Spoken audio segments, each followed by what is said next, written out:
24절 한번 같이 읽어보도록 하겠습니다. 캠퍼스들이 많이 오니까 그냥 꽉 찬 느낌이네요. 그냥 이따가 식당에 다 모이세요.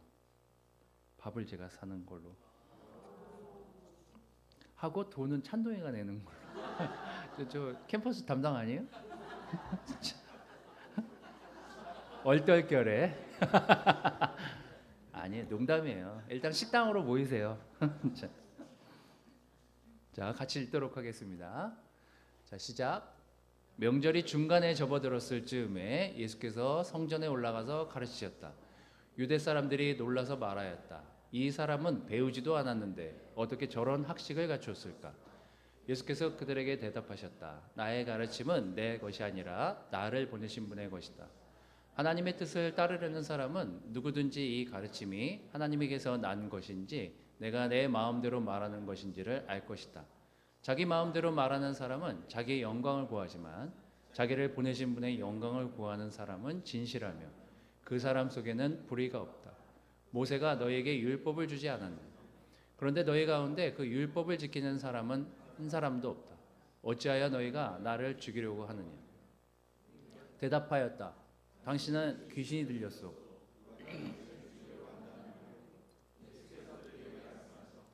내가 한 가지 일을 하였는데 너희는 모두 놀라고 있다. 사실 할례는 모세에게서 비롯된 것이 아니라 조상들에게서 비롯한 것이다. 이 때문에 너희는 안식일에도 사람에게 할례를 준다. 모세의 율법을 어기지 않으려고 사람이 안식일에도 할례를 받는데 내가 안식일에 한 사람의 몸 전체를 성하게 해주었다고 해서 너희가 어찌하여 나에게 분개하느냐?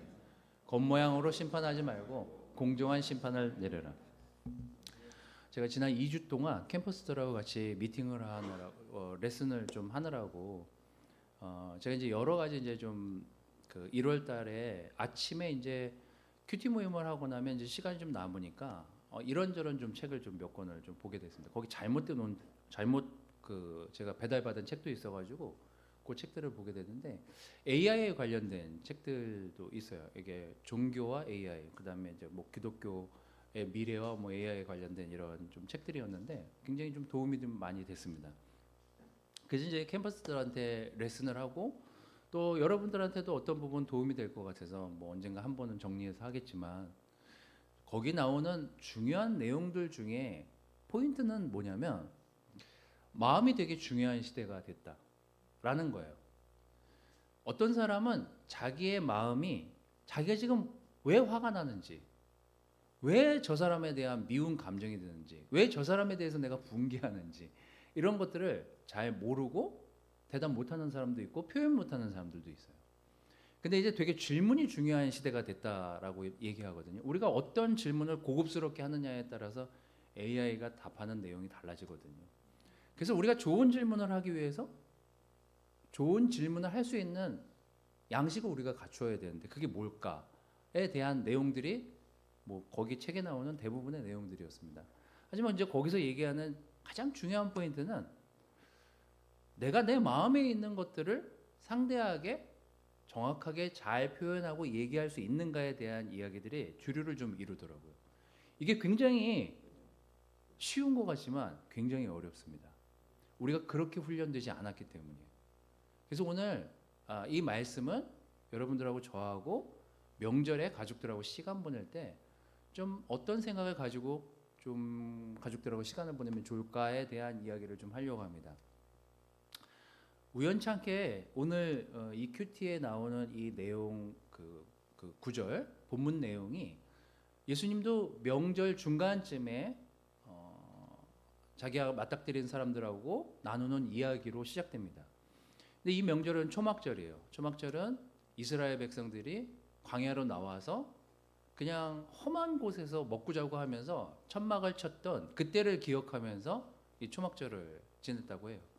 이 초막절은 한 7일 정도 유지가 되는데 아마 제가 오늘 여러분들하고 읽은 이 내용에 보면 한 3일쯤 중간이라고 했으니까 3, 4일쯤 지난 그 시점에 우연히 마주친 사람들하고 어떤 이야기를 하게 되는데 뭐 여러분들이 읽은 본문을 이렇게 쭉 보면 예수님이 안식일에 누군가를 고쳤기 때문에 사람들하고 이야기하는 내용으로 우리가 좀 생각해 볼 수 있습니다. 그것 때문에 예수님이 그들하고 얘기를 하기 시작한 거거든요. 이 내용에 보면. 근데 이 내용은 뭐 때문에 이 이슈가 됐냐? 안식일에 왜 당신은 일을 했냐? 이제 이거였는데 그 안식일에 무슨 일을 했냐? 그게 이제 요한복음 5장에 나오는 게 요 7장까지 연결이 되는 겁니다. 이 5장에 뭐가 나오냐면 5장에 뭐가 있냐면 베데스다 못에서 38년 동안 낫지 않은 어떤 환자를 예수님 만나게 되고 거기서 중요한 질문을 이 환자한테 하게 되잖아요. 뭐예요? 너가 정말 낫고 싶냐고. 근데 그가 난 낫고 싶은데 막 지금 순서가 내 차례가 안 되고 뭐 이런 얘기를 하면서 예수님이 내가 낫고자 하면은 내가 너를 낫게 해준다. 이렇게 하면 들어가라 해가지고 이렇게 낫게 해주는 그 내용이 그 안식일에 있었던 내용이에요. 그 내용 다음에 지금 이 내용으로 거기에 맞닥뜨린 예수님에 대해서 의아해하고 죽이려 드는 사람들하고의 대화가 시작됩니다. 오늘 이 대화에서 우리가 중요하게 생각해야 될 것이 지식이냐 마음이냐에 대한 이야기예요. 우리가 정말 나이가 들어가고 시간이 지나가면서 알게 되는 것 중에 하나가 여러분들도 그런 걸 비슷하게 사회생활하고 주변에 있는 사람들하고 살면서 느끼게 되겠지만 지식적인 사람하고 마음을 얘기하는 사람하고의 차이가 확연하게 벌어집니다. 이제 지식은 내가 들고 다니는 핸드폰으로 언제든지 알 수 있는 사회가 도래했습니다. 여러분은 박사보다 더 똑똑할 수 있어요. 챗GPT를 끼고 있기 때문에. 그래서 이제 은퇴하는 형석 형님은 다행이시지만 그 뒤에 오는 교수들은 어떤 문제를 이 학생들하고 풀어야 될지에 대한 굉장히 고통 가운데 지금 이 시간을 지나고 계신지도 모르겠습니다. 이제 핸드폰만 열면 우리가 알려고 하는 궁금해하는 모든 지식을 금세 습득할 수 있습니다. 제가 설교 준비가 진짜 빨라지는 이유 중에 하나는 제가 헬라어든 히브리어든 그 당시 역사든 궁금한 걸 질문하잖아요. 정말 상세하게 나옵니다. 그래서 제가 주석책을 저도 안 들여다보고 주석책을 읽기 전에 챗GPT를 써요. 그래서 이게 주석에 나와 있는 그 사람들이 주석한 내용하고 일치되는 부분이 있나? 그런 것만 체크하면 훨씬 더 풍부한 자료들을 제공받을 수가 있습니다. 다 긁어다 주거든요. 그래서 어쩌면 지식은 우리가 배웠던 것들은 낡은 것들이 되고 있는지도 모르겠습니다. 근데 여러분 생각해 보세요. 마음은 매일 변하잖아요. 여러분의 마음은 변덕 죽 끓듯이 변덕도 심하고 맨날 마음이 변하잖아요. 이거를 어떻게 다스리고 어떻게 표현하냐는 되게 중요한 시대가 돼버렸습니다. 보면 7장 16절에 이런 말씀이 있죠. 나의 가르침은 내 것이 아니라 나를 보내신 분의 것이다. 하나님의 뜻을 따르려는 사람은 누구든지 이 가르침이 하나님에게서 난 것인지 내가 내 마음대로 말하는 것인지를 안대요. 그럼 예수님은 아셨던 거예요. 난 내 마음대로 얘기 안 해. 하나님이 구약을 통해서든 또 나를 통해서든 말씀하신 것들을 내가 여러분들에게 전달하기 위해서 이 땅에 왔을 뿐이야. 예수님은 범위도 벗어나지 않습니다. 이 땅에 온 목적도 분명히 아셨고 그들에게 얘기할 때 어떤 이야기들이 그들에게 도움이 되고 힘이 될지를 아셨던 분이기 때문에 이들에게 이렇게 당당하게 얘기를 하세요. 근데 이들이 신기해하는 것 중에 하나는 예수님이 하신 그 말의 의미를 잘못 오해하고 이해한다는 것이었어요. 뭐냐면 이들이 궁금해하는 건 도대체 저 지식이 누구한테 왔을까? 도대체 어떤 사람한테 배웠길래 저렇게 얘기할까에 관심이 많았거든요. 그래서 우리나라에서 제일 속기 쉬운 게 자꾸 학벌이에요. 서울대 나왔어. 그럼 왠지 다르게 보인다니까요. 명문대 나왔어. 그럼 다르게 보인다니까요. 다르게 여러분들과 공부해서 더 좋은 대학을 간 건 맞아요. 그런데 그 사람의 그 학벌이 그 사람 인생 전체를 말해주지 않거든요. 근데 이 당시에도 나도 이 정도 지식이 있는데 나보다 더 뛰어난 말을 해? 쟤 누구한테 배운 거야? 어떤 선생 밑에 있었어? 자꾸 이제 이런 거에 집중하다 보니까 예수님이 뭘 말하려고 하고 뭘 본질을 얘기하려고 하는지를 전혀 이해하지 못합니다. 이게 이 당시 있었던 사람들의 예수님에 대한 오해였어요. 제가 그 바울의 편지를 읽으려고 하다가 그 감옥 관련한 그 서신서를 좀 몇 권 찾다가 우연히 찾게 된 책에 그 감옥으로부터의 사색이라는 책이 이제 배달이 와서 제가 이제 그 책을 이제 필사를, 그 책에 이제 좋은 내용들이 있어서 좀 필사를 하게 되는데, 이분도 감옥에 있으면서 억울하게 이제 감옥에 가서 20년을 감옥에 있어요.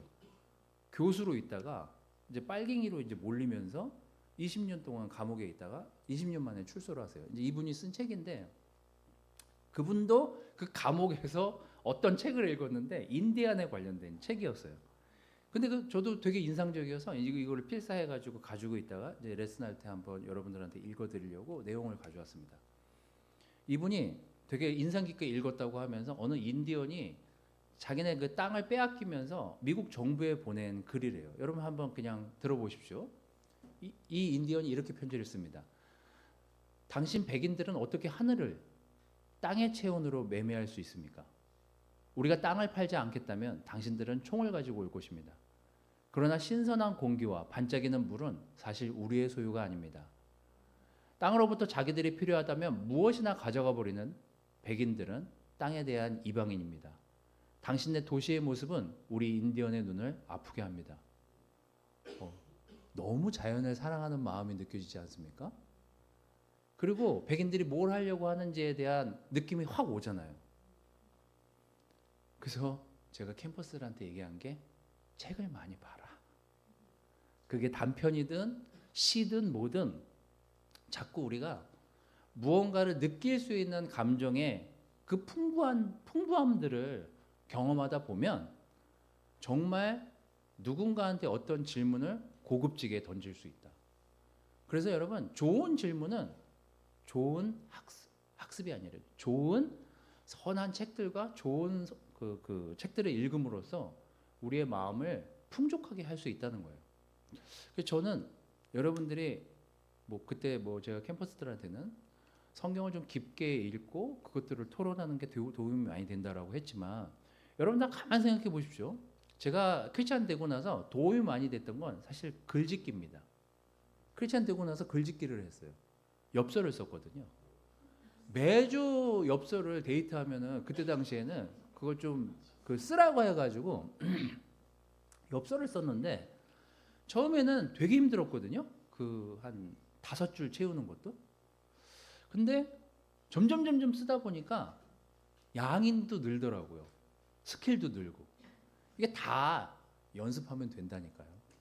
근데 그런 것들을 우리가 좀 등한시하면 어떤 것들은 퇴화하게 돼요. 그래서 여러분 자꾸 일기를 쓰라는 이유가 그런 데 있습니다. 여러분 마음을 자꾸 써보려고 하고 글로써 내 마음을 표현해 보려고 하고 내가 읽었던 글 중에 좋은 것들을 기록해 보려고 하고, 그런 것들이 되게 많이 도움이 되는데 그게 뭐예요? 그래서 자매들이 말이 풍성한 거예요. 큐티를 형제들보다 오래 하고 많이 하고 기도도 많이 해서 글짓기가 잘 돼요. 제가 보니까 자매들이.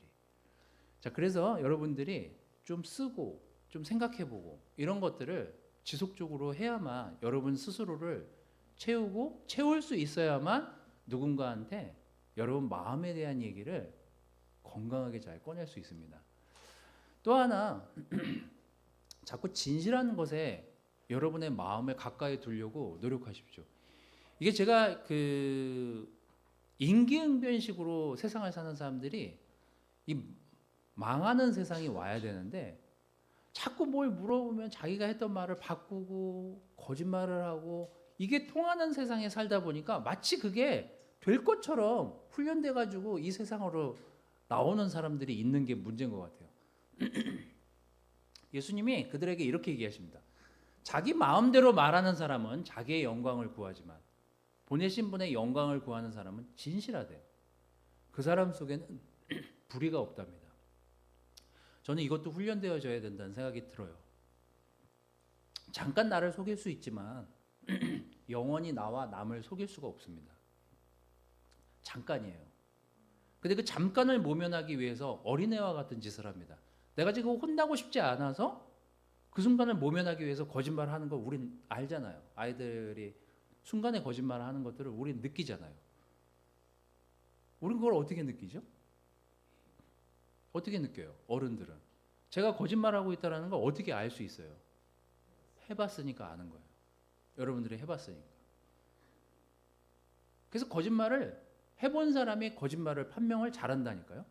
근데 내가 평생 계속 거짓말을 해. 계속 남을 속이고. 그러면 남이 하는 거짓말도 거짓말처럼 느껴지기도 하지만 아무도 믿을 수 없는 상태로 평생 사는 거예요. 내가 나를 못 믿는데 내가 남을 어떻게 믿습니까? 내가 진실되지 못한데 누구에게 진실을 얘기하고 누구의 진실을 가려내서 얘기할 수 있겠습니까? 이게 반복돼서 평생 가거든요. 여기 나오는 모든 예수님을 시기하고 질투하고 죽이려고 했던 사람들의 특징은 뭐냐면 예수님의 그 말의 의미를 이해하려고 하기보다는 어떻게 해서든지 예수님을 죽이고 싶고 잡아버리고 싶고 이 뒤에도 잡으려고 하다가 무서워서 못 잡았다고 얘기하거든요. 예수님 잡고 싶었지만 주변의 눈이 무서워서 예수님 못 잡아요. 우리가 가족을 만나던 주변의 친구들을 만나던 당장 내가 어떤 것들을 진실되게 얘기함으로 인해서 금방 손해를 볼 수 있다라는 느낌 받을 수 있지만 용기가 필요해요. 진실에는 진실에 다가가려면 용기가 필요합니다. 이분도 책에 나온 분인데 정나래라는 진주 사람이에요. 경상도 진주에서 태어났는데 1988년생이에요. 저랑 18년 차이 나는데 되게 마인드가 좋으신 분이에요. 이분은 대학을 졸업하자마자 독일로 유학을 갑니다. 독일이 텃세가 엄청 심해요. 동양인들한테. 그리고 이제 음악에 대해서 철학적인 사고나 굉장히 깊이가 있는 지역이기 때문에 텃세가 굉장히 심한 지역입니다. 근데 이제 이분이 갔다가 거기 이제 그 지휘 과정을 졸업하고 왜 이 사람이 뽑혔는지 모르겠지만 이 사람이 그 국립 청소년 그 악단의 지휘자로 가게 돼요. 근데 엄청 고생을 합니다. 하도 부모들이 와가지고 이 지휘자한테 왜 이렇게 가르치냐, 왜 이런 노래 가르치냐, 왜 애들한테 이렇게밖에 교육을 못 시키냐라고 해서 엄청 핍박을 당하다가 이 사람이 이제 거기서 겪은 것들을 에세이처럼 엮은 내용이 나옵니다. 내가 꿈꾸는 내가 될게라는 내용에 이런 내용이 나와요. 살아가다 보면 머리로는 잘 알면서도 자꾸 반복하는 실수가 있다. 내가 나를 믿지 못하는 것, 내가 나를 미워하는 것, 최고의 나만 좋아하지 말자. 최저의 나도, 보통의 나도, 흔들리고 쓰러지는 나도 전부다. 아끼고 좋아하고 믿어주자. 평생 나랑 지낼 사람은 나 자신이니까. 너무 좋은 글귀 아닙니까? 우리는 AI가 우리가 뭔가를 답을 얘기하고 좋은 걸 주면 좋은 답을 주죠. 요즘 청소년들이나 캠퍼스 애들도 그렇고 여러분들도 마찬가지일 거예요. 뭔가 답답하면 챗GPT랑 얘기를 해요. 고민 상담도 챗GPT랑 얘기를 합니다. 요즘은. 왜냐하면 진실하게 화 안 내고 내가 하는 모든 질문에 대한 답을 주거든요. 하지만 인간은 되게 모순돼요. 잘 보세요. 여러분들이 매일 잘 지내요? 매일 착해요? 여러분들은 매일 악할 수도 있고 매일 괴로울 수도 있고 매일 약할 수도 있고 매일 힘들 수도 있잖아요. 흔들리는 여러분이 힘들고 지겨울 때도 있잖아요. 그게 사람이에요. 근데 그거를 경험하지 않고 그 감정을 느끼지 않고 사람들과 연대해서 살아가기란 여간 어려운 일이 아닙니다. 그래서 이게 가까운 가족들하고도 해야 될 훈련 중에 하나이기도 하고 여러분의 가까운 친구들하고도 지속적으로 해야 될 훈련 중에 하나예요. 여러분의 마음에 진실된 이야기를 주고받을 수 있는 훈련을 많이 하세요. 이게 앞으로 살아가는데 엄청 도움이 됩니다. 예수님이 얘기하고자 하는 가장 중요한 본질은 이거였어요. 어떤 형식이 중요하냐? 그 할례라는 너희가 지켜야만 하는 그 율법이 정말 중요한 거냐? 왜 율법을 지키려고 하는 그 이유는 뭐니? 그 이유에 집중하면 형식이 중요하지 않은 시간이 오는데 이유는 불문하고 자꾸 형식만 지키려고 하니까 그 사람이 왜 아픈지, 그 사람을 어떻게 도와줘야 되는지 모르는 이유가 거기 있지 않냐. 이게 예수님의 이 본문의 내용이에요.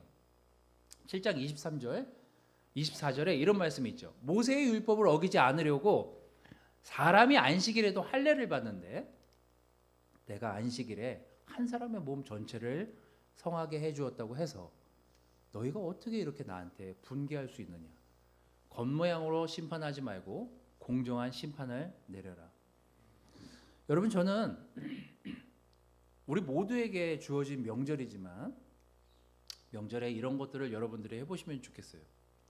누군가 가족들을 만나서 어떤 이야기들을 했을 때 왜 그 이야기를 꺼냈는지, 그 이야기를 꺼낸 그 마음의 이유는 무엇인지 우리가 충분히 시간을 갖고 듣고 이야기하고 나누는 시간을 가졌으면 좋겠어요. 이게 제가 명절 때만 되면 모이면 밥 먹고 세배하고 바로 흩어져요. 그리고 TV 볼 사람은 TV 보고 고스톱 칠 사람은 고스톱 치고 그냥 핸드폰 볼 사람은 핸드폰 볼 사람 이렇게 딱 분류가 돼가지고 다 널브러진 상태에서 있다가 헤어지더라고요. 이제 가족들이 좀 모여서 저는 밥을 먹고 차를 마시면서 좀 여러 이야기들을 물어봐주는 그런 어른이 됐으면 좋겠어요. 요즘 삶은 어떤지, 요즘 궁금해하는 것들, 요즘 괴로워하는 것들, 요즘 마음에 품고 있는 생각들, 좀 그런 것들을 좀 나누는 시간을 가지면 어떨까? 그러면 그 사람의 삶을 이해할 수 있거든요. 그 사람이 어떻게 살아왔는지를 좀 이해할 수 있거든요. 근데 이제 단편적인 것만 이야기하다 보면 자꾸 미래에 대한 이야기에 집착하게 됩니다. 그래서 너 뭘 하려고 그러는 건데?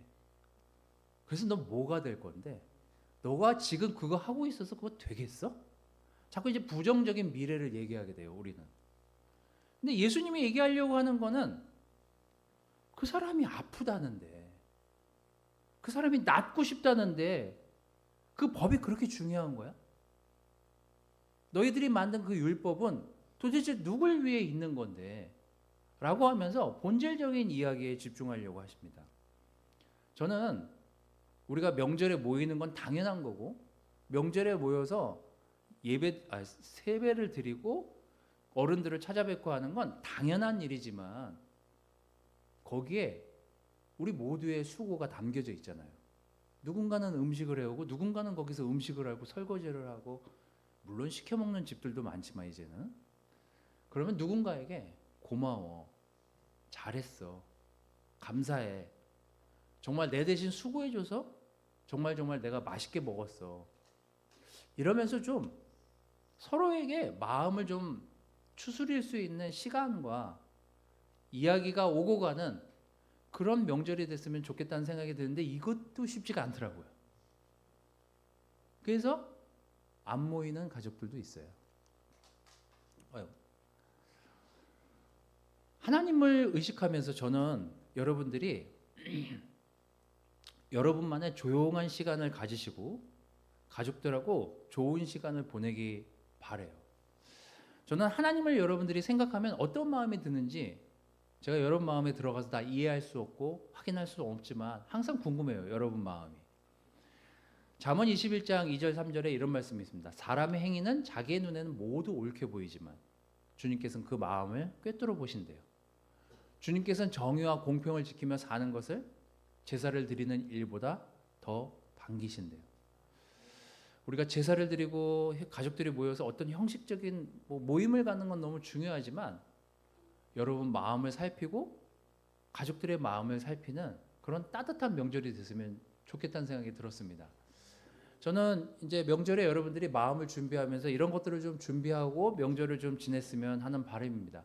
제발 좀 부탁이지만 여러분 마음을 솔직하게 여러분이 어떤 상태인지를 먼저 아는 게 너무 중요한데 자기도 어떤 상태인지 모르는 사람들이 되게 많아요. 자기가 왜 이렇게 괴로운지 이걸 좀 알면 좋을 것 같은데 이걸 좀 여러분들이 좀 많이 했으면 좋겠습니다. 지식은요 이제 우리에게 학위 따는 건 너무 중요하지만 마음을 헤아리는 것보다 중요한 일이 없습니다. 지식도 너무 중요하지만 가족들이 모여가지고 저는 따뜻한 말 한마디와 따뜻한 마음을 전달받고 주고받는 그런 명절의 시간이 됐으면 좋겠습니다. 하나님하고도 꼭 그런 시간을 보내십시오. 하나님이 여러분들이 공부 못한다고 뭐라 하시지 않잖아요. 좀 여러분들이 하나님하고 좋은 시간 보내면서 뭘 가르치고 뭔가 전달하려는 시간보다 좀 마음을 듣고 나누는 그런 명절이 됐으면 좋겠습니다. 진실한 말은 결국 용기가 필요해요. 하나님하고 꼭 좋은 시간을 보내시고 여러분 스스로에게 용기 있는 자신이 되시기를 이 명절에 여러분들이 되시기를 바라겠습니다. 왜 그렇게 하려고 하는지, 왜 그렇게 생각했는지 동기를 살피는 일은 되게 중요하다는 생각이 들어요. 저도 우리 자녀들하고 우리 가족들, 친구들, 친척들을 만나면 이제 여러 시간을 보내겠지만 저에게 있어서 예수님의 이 태도, 예수님의 이 마음, 예수님이 하고자 하는 이 이유의 말들을 곰곰이 곱씹어보고 한번 돌아보는 시간이었습니다. 이제 오늘부터 시작해가지고 수요일까지 노나요? 수요일은 또 예배도 없잖아요. 얼마나 좋습니까? 그래서 경훈이 혼자만 예배 드리는 거예요. 사람이 너무 적어가지고 주중 예배가 없습니다. 그래서 저는 여러분들이 하나님하고 좋은 시간을 보내고 내 마음이 왜 이런지를 좀 들여다보고 남한테도 좀 여러분들이 그런 질문을 하고 마음을 많이 나누면서 이 명절을 좀 보냈으면 좋겠습니다. 따뜻한 명절 보내시길 바라고 새해 복 많이 받으십시오. 말씀 마치도록 하겠습니다.